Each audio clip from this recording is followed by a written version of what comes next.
Hello guys! Hello Aries! Welcome dito sa aking channel Aries. Alamin natin kung anong messages, vibration, gabay, energy para sa inyong lahat. Ito ay general reading. So, alamin natin Aries kung ano ang messages para sa lahat sa inyo.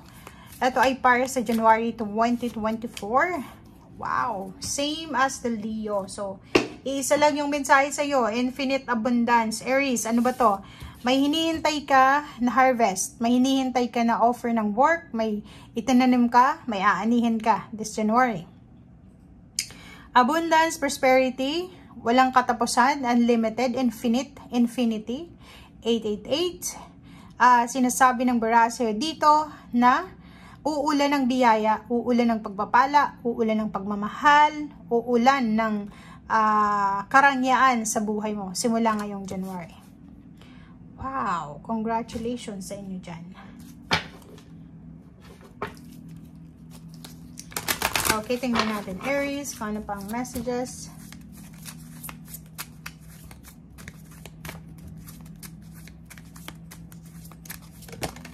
Okay, number 18. Sabi ko sa iyo ang ganda ng number 8 mo nakikita natin dito guys na ngayong January, mag-iingat ka sa mga taong kaharap mo. Okay? Especially doon sa mga itinuturing mong kaibigan, Aries. Kaibigan, kakilala. But ang nakikita ko dito yung mga taong kaharap mo lagi.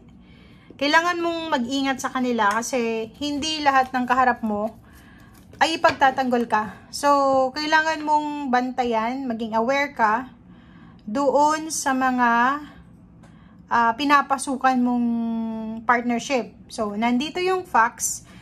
Sinasabi sa'yo ng barahang yan na mag-iingat ka sa pakikipagsosyo. Mag-iingat ka sa pagsali sa mga association, sa mga posibleng, alam mo yung mga scam, mga pyramid scam, parang ganon. Mag-iingat ka. Organization, association, friendship, or partnership, kailangan mag-ingat ka this January. Kasi, pwedeng makita nila na may paparating na biyaya sa'yo. So, pwedeng pag-interasan nila yung biyaya na paparating sa buhay mo. So, ingatan mong mabuti kung sino yung mga taong pagkakatiwalaan mo. Okay? Especially yung mga sasalihan nating organisasyon na yan, or kung ano man yan, mag-iingat ka. Okay, Aries. Great achievement. Wow. So, same din sa Leo, Sagittarius, lahat kayo. Ang ganda kasi may sisimulan ka may celebration. So, yung iba sa inyo dyan, posibleng January ay may isa-celebrate kayo. Pwedeng oath-taking, celebration, Aries, ano ba to? May party. Pwedeng may ikakasal, abay ka, imbitado ka, or pwedeng ikaw mismo yung ikakasal, or pwedeng meron ditong, yun, kasiyahan, celebration party na magaganap, na involved ka. May iba din sa inyo dito na may hinihintay kayong achievements, like graduation for 2024, or pwedeng yun, New Year celebration siguro, birthday party sa family, Christmas party, year-end party, or kung naman tong mga party na to na pwedeng kasali ka or invited ka. Okay. Aries. Aries. Oops. Okay. Wow, King of Swords. Ang galing na ito. Ang iba sa inyo dyan, Aries, ay focus kayo sa health nyo. Focus kayo sa strength nyo, sa power nyo. And may the Devil, Capricorn energy. Nako. Okay guys, ang nakikita ko sir dito, Aries, may iba sa inyo dyan na naghihintay kayo ng offer. Like, pinangakuan kayo ng dati nyong katrabaho, ng dati nyong employer, ng dati nyong boss, ang kaibigan nyo, kakilala, kamag-anak, nabibigyan kayo ng trabaho this January. So, siguro 3 months ka nang naghihintay, so pwedeng January, or hindi, January, December 2023, November, October. So, from October, November, December, yan yung siguro 3 months na naghihintay ka, kung kailan mo matatanggap ang offer na to. It's either love offer, support, or financial, work, career, o ano pa man. May temptation ka, pwedeng nakikita ko sir dito na alam mo sa sarili mo, 'di ba? Alam mo yung power mo, alam mo yung strength mo, alam mo yung weakness mo. But may isang tao dito, o yun na nga, isang tao or pwedeng isang group ng individual na kasali ka. Friendship. Mga bad influence sila sa buhay mo. So, Aries, kung nanonood ka sa ngayon, meron ka bang tao, kahit isa lang, isa, or mga kaibigan mo siguro, kakilala, kahit kamag-anak, group ng kamag-anak mo to, na parang sila ay sagabal sa lahat ng gusto mo. Like, willing kang maghintay kung kailan ibibigay sa'yo ng universe yung right timing. Tapos may mga tao dito sa buhay mo na fino-force ka nila, pinipressure ka nila. Kaya medyo nawawalan ka ng pag-asa. Ang bibigyan mo daw ng focus is yung sarili mo. Alam mo yung kakayahan mo. Bakit ka nape-pressure?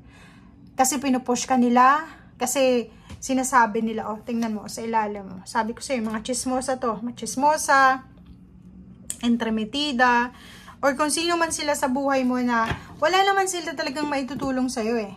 Financially, emotionally, wala silang naitulong sa'yo kahit noon hanggang sa ngayon. So parang, ang sinasabi ng barahan, naandyan sila, parang isinilang sila para inisin ka, para i-lower ka, 'di ba? Parang may mga taong ganun eh, like kamag-anak, friends na balak mong mag-abroad, balak mong magtrabaho, magnegosyo, instead na i-boost nila yung energy mo, yung strength mo, yung confidence mo, sasabihin nila, nako, hindi yan magkiklik dito, like business. Gusto mong magtayo, simple lang, yung like sari-sari store. Gusto mong magtayo ng ganyan. Unang-unang critics mo dyan, mga family mo, sasabihin, hindi yan magiging maayos dito kasi marami kang kakompetensya. Kaya nga business, diba?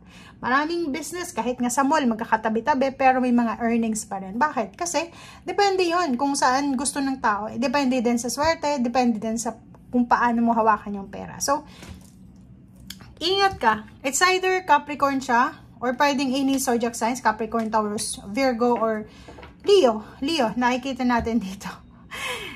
Sinasabi ng brother dito na mag-iingat ka sa kanya, sa kanila, dahil sila yung hindrance. Wala silang ginawa kundi pag-usapan ka, wala silang ginawa kundi i-lower ka. Di ba yung parang gano'n, na feeling nila, eto si Aries, wala tong mararating.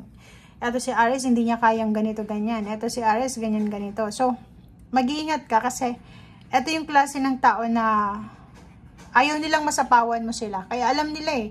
Alam nila yung strength mo na pag ginusto mo, makukuha mo. Kaya nga, parang ina-attack nila yung confidence mo.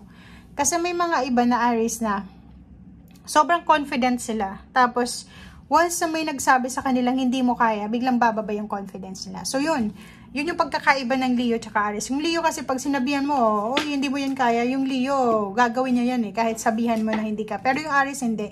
Pag sinabihan mo hindi yan kaya, makikinig yan sa'yo, na parang ilo-lower niya yung ego niya, ilo-lower niya yung confidence niya, na which is wrong, diba? So, dito sinasabi ng baraha, huwag mong hayaan na itong mga page of swords na ito, atakihin kung ano yung strength mo.